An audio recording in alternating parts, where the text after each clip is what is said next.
Hi, welcome back yet again to my ever-expanding short series of videos to introduce a induction wok burner that came with a round-bottom carbon steel wok.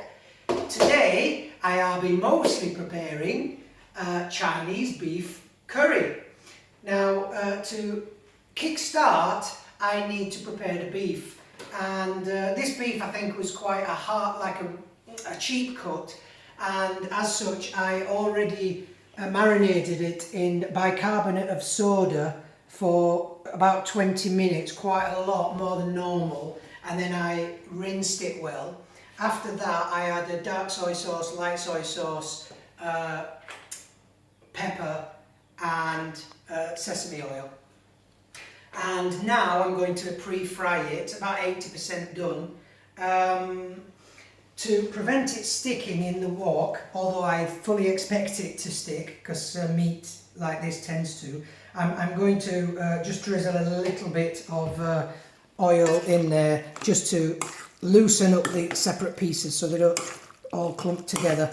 I also forgot to mention that I put in some cornstarch as part of the marinade.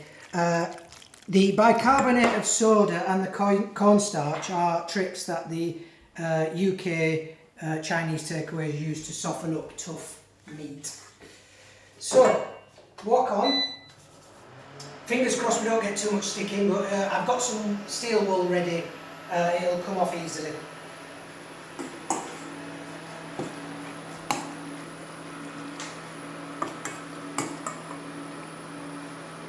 So, wok is starting to smoke. Put in the oil. Put in quite a lot of oil. Turn it down.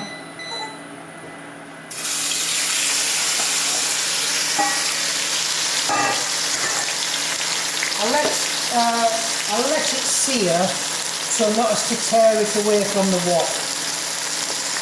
I'll spread it out a bit.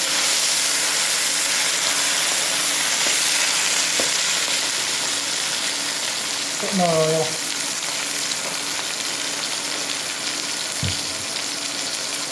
Turn this up a bit, 2,200 watts. If you haven't seen my earlier videos, I go into some more detail explaining the induction wok unit.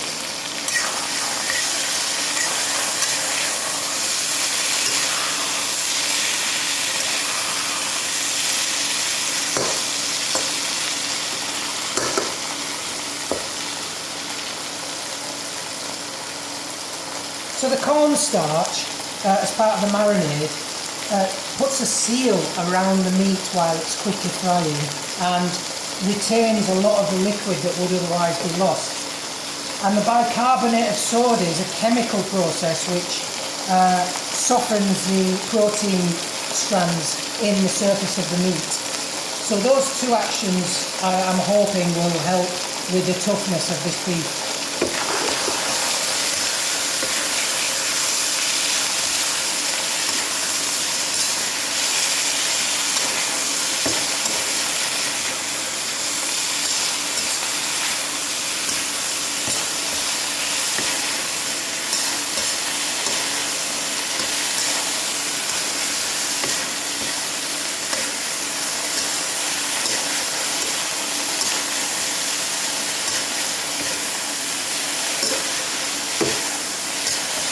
Actually, it's not sticking too bad, but the metal spatula is obviously a great help with that.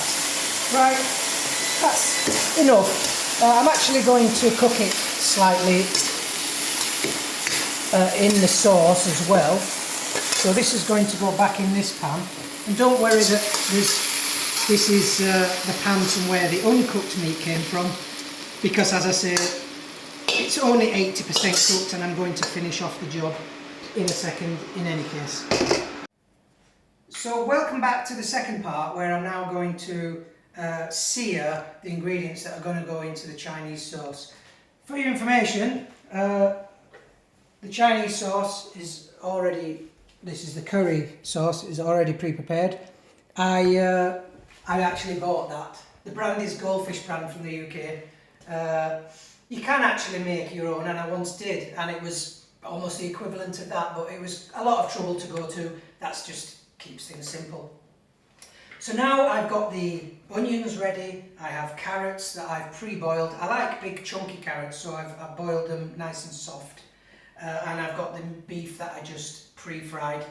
And then I'm going to add that to the pan of sauce, because to save the trouble of messing up my pan, my wok, and there's no particular reason to put the fried ingredients, to put the sauce into the wok, I can just put the fried ingredients into the pan, keep things cleaner and simple. Let's go.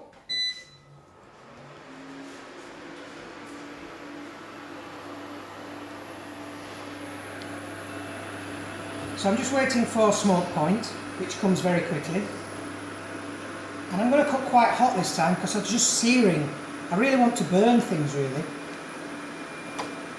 So in goes the onions and the carrots.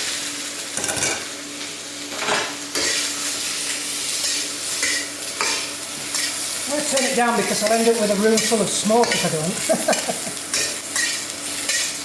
So you can see I'm already getting some very decent blackening on the onions, which is exactly what I'm going for. I want them crispy and charred.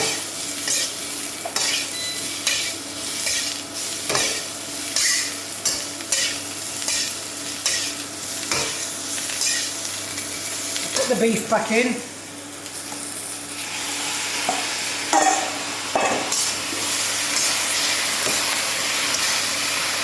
Now I'm going to get lots of steam. It's on 3,200 watts, which is just 1 point below the hottest setting. For me, that's perfectly sufficient. I'm going to turn that off. And now, if you just back up, Mr. Cameraman, I'll just drop everything into the pre-prepared sauce.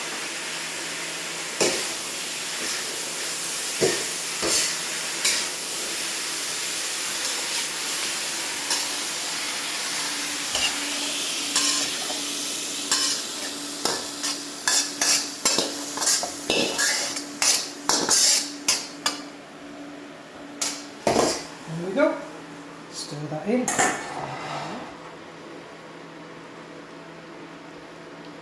And while it's not finished in the wok,